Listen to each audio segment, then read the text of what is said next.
Et un très mauvais positionnement défensif. On va certainement le revoir au ralenti. Et également une naïveté qui ne s'explique pas de la part de cet attaquant algérien. Beaucoup de naïveté, comme vous le dites. Et Jodiel Dessous qui contrôle, qui retourne, Jessie Décédé, qui écarte sur le côté pour retrouver son capitaine. Et Jodiel Dessous, la frappe de Jodiel Dessous contrée. Belle frappe, mais il aurait pu peut-être faire une autre option, il y avait d'autres choix. Il aurait pu peut-être décaler pour Décédé qui était venu au premier poteau, mais il a préféré. Mais on revient sur l'image.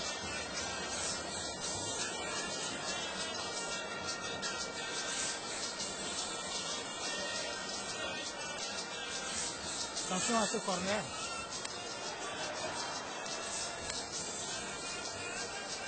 Stéphane Tétéon, à nouveau. Il a tout le score ici, au sein de la 8e, à la 30e minute. Maintenant qui saute plus haut que tout le monde, qui défie la force de la pesanteur pour aller marquer ce énorme but ici, au stade de Gaulle de Porto-Novo. Qui l'aurait cru? Et Jessie blessé, et qui était du côté de Paris pour aller se soigner, et qui réveille le public du stade de Gaulle de Porto-Novo. Énorme sensation. Oui, énorme sensation ici que nous sommes en train de vivre, ici au stade Charles de Gaulle.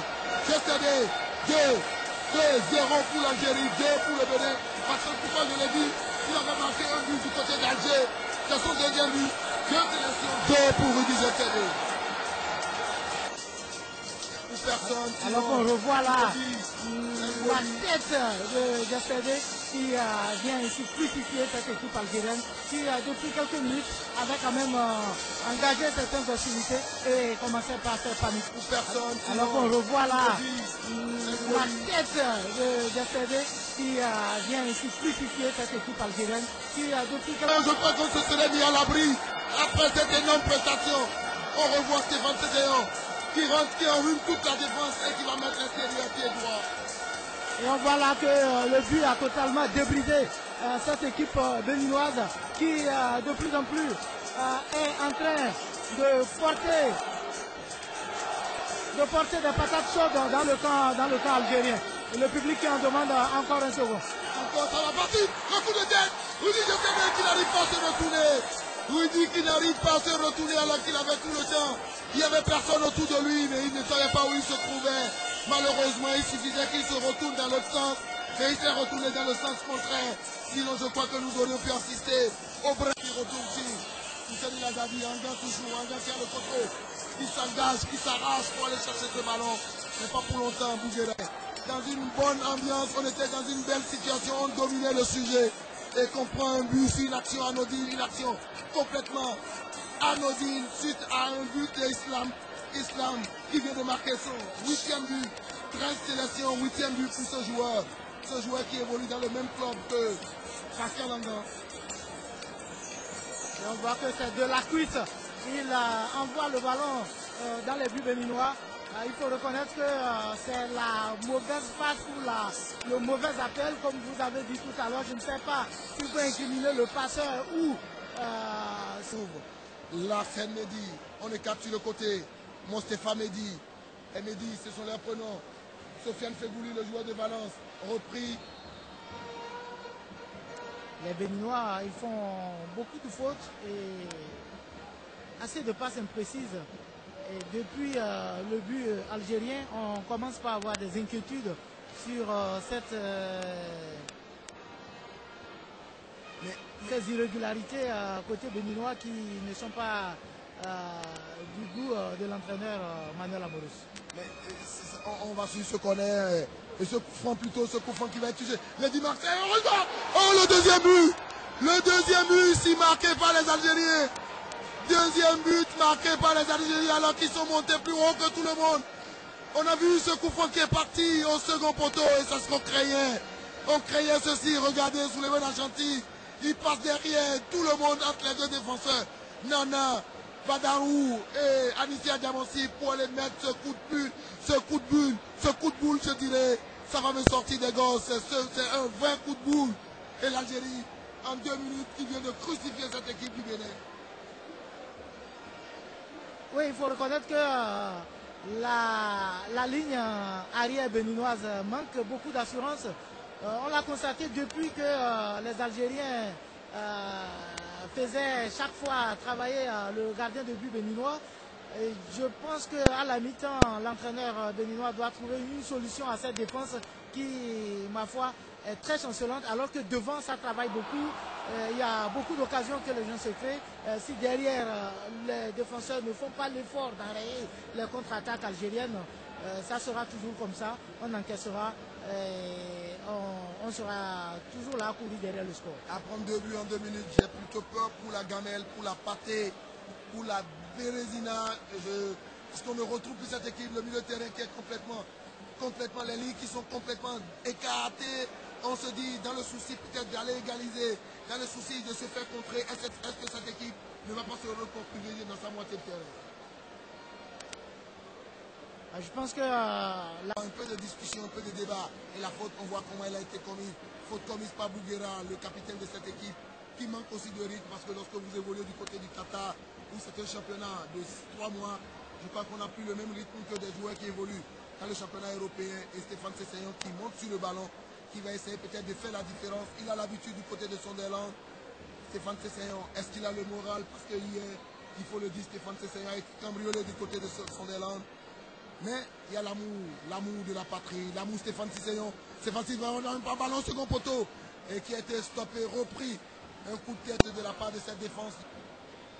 Alors qu'il y avait un appel juste dans les pieds de Fousseni Lazadi qui a insisté, qui a voulu certainement mettre le ballon sur Rudy Dessédé, qui était obligé de dévier au premier poteau, mais il n'y avait aucun appel à profondeur. Ça va être un dégagement au profit de cette équipe.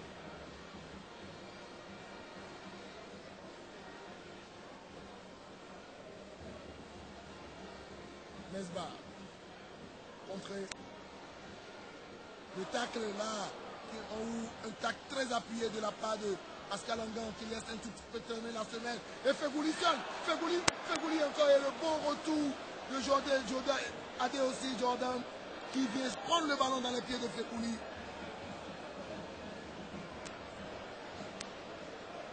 Superbe appel de Fegouli au premier poteau entre les deux défenseurs, entre les lignes. Je crois que ça se passe maintenant entre les lignes. Il faudrait resserrer les lignes. Heureusement que cette sondelle n'a pas marché. Et l'arbitre qui laisse ce ballon, ça va être une remise en jeu. Une sortie de but pour le Bénin.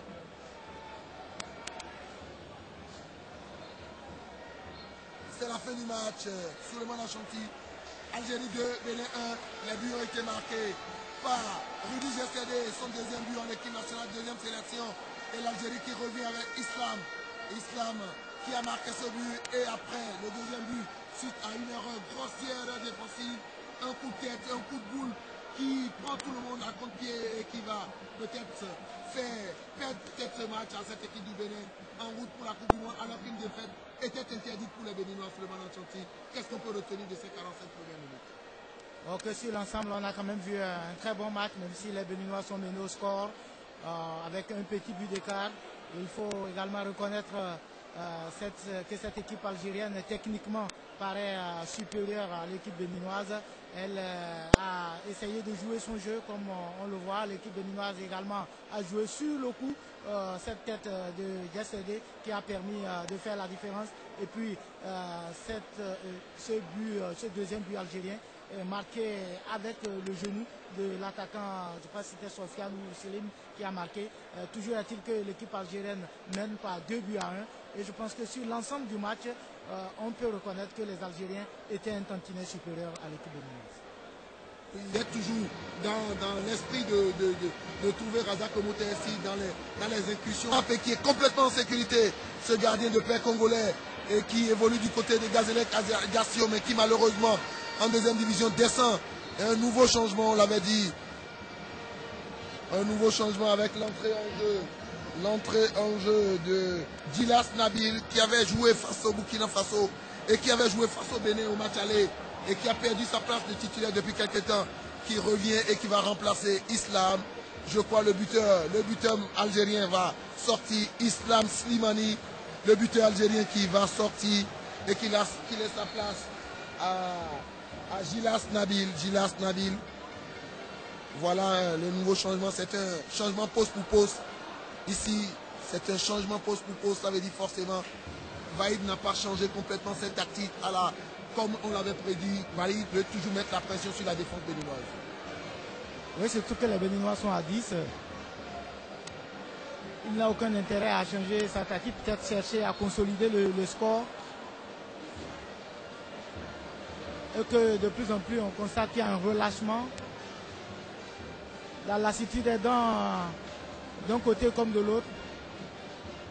Il y a beaucoup de fautes qui sont commises. Goulam qui va bien jouer de la part de Mesbah qui va rentrer dans la surface. Mesbah qui cherche un penalty, il n'y a pas penalty, bien sifflé. Mesbah qui se jette dans la surface, il aurait pu. C'était une simulation, il aurait pu écoper d'un carton jaune. Mais l'arbitre a laissé jouer. On est 4, Razak au moteur aussi. Razak va accélérer, on le sait, il a une belle palette technique. Razak toujours, l'extérieur. Razak, accélération de Razak. Razak qui prend de vitesse. Guedira, Razak toujours. Il n'y a pas de soutien. Razak qui attend du soutien autour de lui. Razak va centrer le centre de Razak, mais directement sur la tête de Mesbah. Anissa Dianossi qui retourne Razak. Razak toujours qui donne du tournis à sa défense. Razak, la frappe de Razak. Jette-toi, Diassédé, jette-toi. C'est quand même une bonne occasion de but.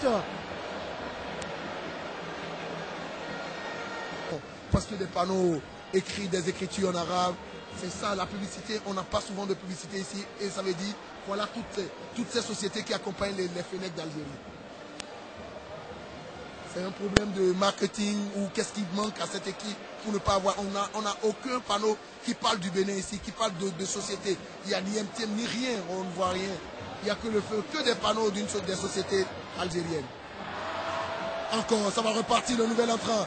Goulam, qu'est-ce qu'il va faire? Il va rentrer. Le troisième but algérien. Et voici la Mercedes. Voici la Mercedes suite à une mauvaise appréciation de Pascal Andan. Un gars qui perd le ballon alors qu'ils étaient sur une phase de contre-attaque. Un gars qui cherche à s'empêtrer dans les dribbles inutiles. On le savait. Un gars Pascal, c'est le soliste qui ne tient jamais à donner de passe à ses partenaires. Un gars, lorsqu'il ne retrouve pas Stéphane Sesseyon, il n'y a pas de passe. Un gars qui va mélanger les patates chaudes ici. Un gars qui laisse le ballon mourir dans la filée alors que le Bénin était en infériorité numérique. Est-ce qu'il fallait continuer par faire des dribbles? Un gars Pascal est ce soir celui qui a donné ce but. C'est un cadeau. C'est une offrande à cette équipe d'Algérie.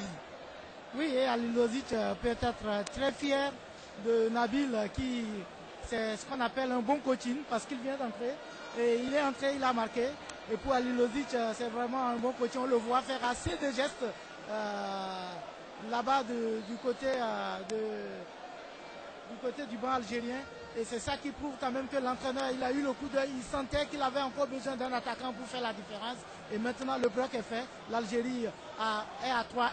Elle peut certainement maintenant gérer le reste du match.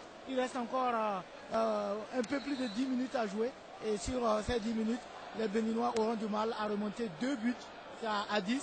Encore, je pense que ce serait vraiment un rêve de penser que quelque chose est encore possible, surtout qu'on voit que le public est en train de quitter le stade, et déjà qu'ils ne sont pas venus nombreux et qu'ils sont en train de subir cette humiliation.